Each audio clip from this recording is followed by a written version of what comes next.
अब यहाँ पे एक एक स्कीम के बारे में डिटेल में देख लेते हैं कि कौन सी स्कीम में कौन कौन से यहाँ पे आपके जो है लोन वगैरह कवर होंगे। जैसे कि यहाँ पे हाउसिंग लोन फॉर पब्लिक है। अब इसमें कोई भी जो इंडिविजुअल हो, जाके शायद सैलरीड इंडिविजुअल हो या सेल्फ एम्प्लॉयड इंडिविजुअल हो, तो वो यहाँ से अप्लाई कर सकता है और इस स्कीम के थ्रू ले सकता है। और किस किस टाइप के होम लोन मिलेंगे, जैसे कि अगर आपको कोई फ्लैट बाई करना है, कोई अपना फ्लैट में कंस्ट्रक्शन वगैरह कराना है, उसके लिए ले सकते हो। रिपेयर रिनोवेशन वगैरह कराना है वो आप करा सकते हो यहाँ पे। अगर आपको कोई प्लॉट वगैरह बाई करना है, उसमें कंस्ट्रक्शन वगैरह कराना है, उसके लिए आप ले सकते हो यहाँ पे। अगर आप कोई प्लॉट या लैंड परचेज कर रहे हो हाउस कंस्ट्रक्शन के लिए, तो यहाँ पे आप 50 लाख तक का जो है मैक्सिमम लोन ले सकते हो। रिपेयर रिनोवेशन के लिए 25 लाख तक का लोन मिल जाएगा आपको। फर्निशिंग के लिए आपको जो है यहाँ पे 25 लाख तक का मैक्सिमम लोन मिल जाएगा।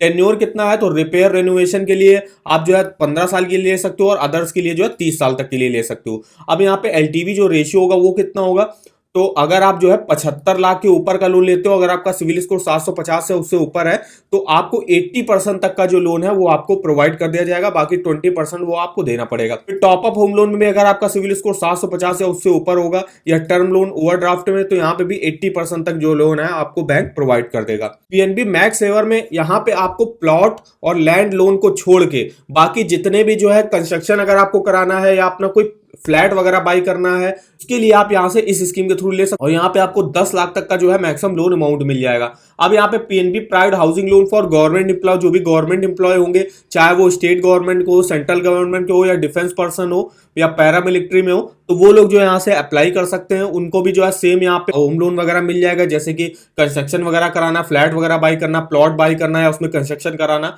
और यहाँ पे उनको देखिए प्लॉट और लैंड परचेज और उसमें कंस्ट्रक्शन के लिए 50 लाख तक का लोन मिल जाएगा, रिपेयर रिनोवेशन के लिए 25 लाख तक का, और फर्निशिंग के लिए 25 लाख तक का मैक्सिमम लोन यहाँ पे मिल जाएगा।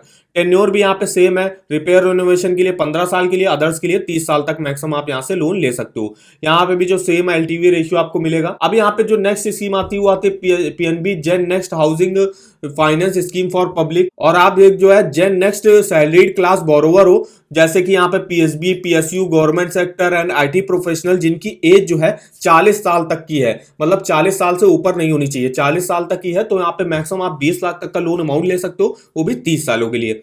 फिर यहाँ पे हाउसिंग लोन फॉर पब्लिक है, जो भी सैलरीड इंडिविजुअल होंगे या प्रोफेशनल की कैटेगरी में आएंगे, businessman, farmer, self employed person वगैरह, वो लोग इस स्कीम के थ्रू लोन ले सकते हैं। PNB proud housing loan for government employee है, जो कि सेंट्रल स्टेट गवर्नमेंट के होंगे, वो लोग यहाँ से लोन ले सकते हैं। For PNB Gen Next housing finance scheme for public है, तो यहाँ पे देखिए मैक्सिमम जो है आपकी 40 साल तक हो सकती है। मिनिमम मंथली सैलरी जो है 35,000 होनी चाहिए, और आपको अगर आप सैलरीड एम्प्लॉय हो एटलीस्ट जो है 3 साल का वर्क एक्सपीरियंस यहाँ पे होना चाहिए। अब यहाँ पे डॉक्यूमेंट वगैरह क्या रिक्वायर होते हैं वो देख लेते हैं। तो डॉक्यूमेंट में यहाँ पे सबसे पहले सैलरीड के लिए देख लेते हैं, तो ड्यूली फिल्ड एप्लीकेशन फॉर्म देना पड़ेगा विद पासपोर्ट साइज फोटो।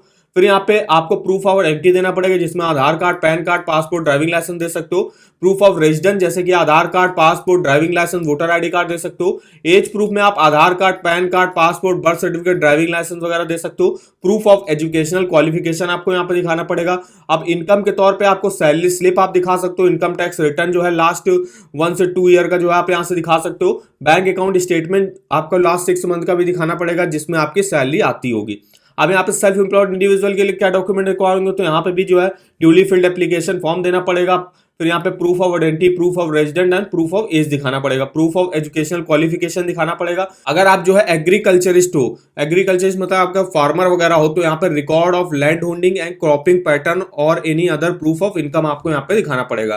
फिर जो सेल्फ एम्प्लॉयड इंडिविजुअल होंगे, तो लास्ट 3 ईयर का जो है इनकम टैक्स रिटर्न और असेसमेंट ऑर्डर यहाँ पे दिखाना पड़ेगा। और भी जो है कंप्यूटेशन ऑफ इनकम स्टेटमेंट यहाँ पे आपको दिखाना पड़ेगा। फिर यहाँ पे bank account statement last 6 month के भी आपको यहाँ पे दिखाने पड़ेंगे। कुछ एडिशनली डॉक्यूमेंट दिखाने पड़ेंगे। अगर आप जो है को एप्लीकेंट जो है ऐड कराते हो, तो उसके भी जो है इनकम प्रूफ दिखाने पड़ेंगे, और कुछ प्रॉपर्टी रिलेटेड डॉक्यूमेंट वगैरह दिखाने पड़ेंगे, जो कि अलग अलग होते हैं। जैसे कि अगर आपको कंस्ट्रक्शन कराना है, तो आपको अपने घर के कागज दिखाना पड़ेंगे। अगर आपको जो कोई अगर आप जो है फ्लैट वगैरह बाई करो, तो अलॉटमेंट लेटर वगैरह होगा, वो आपको यहाँ पे दिखाना पड़ेगा। तो ये कुछ डॉक्यूमेंट वगैरह रिक्वायर होते हैं यहाँ से पीएनबी बैंक से होम लोन लेने के लिए।